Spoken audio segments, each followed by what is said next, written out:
বাংলা নিয়ে আমরা গর্ব করি কেন? তার অনেক কারণ আছে।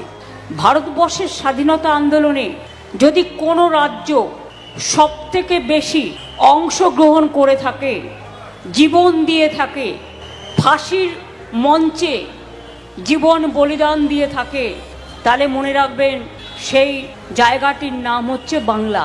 এবং আমাদের এই বাংলার মাটি, এ মাটি সোনার চেয়েও খাঁটি।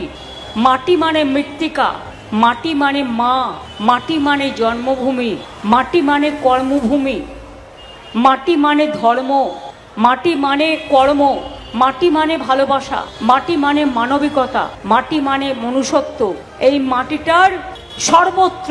সুতরাং বাংলা শুধু স্বাধীনতা আন্দোলনের জন্ম দিয়েছে তা নয়, বাংলা সমাজ সংস্কার করেছে, নবজাগরণ আন্দোলন করেছে। কেউ গানের ভাষায়, কেউ সাহিত্যের ভাষায়, কেউ কথার ভাষায়, কেউ ফাঁসির ভাষায়, কেউ আন্দোলনের ভাষায়। আমরা কাউকে অসম্মান করি না, কিন্তু আমাদের অসম্মান করার অধিকার তোমাদের কারো নেই। একটা ভাষায় মানুষ প্রথম মা বলতে শেখে, যে যার নিজের ভাষায়। সব ভাষাকে ভালোবাসি,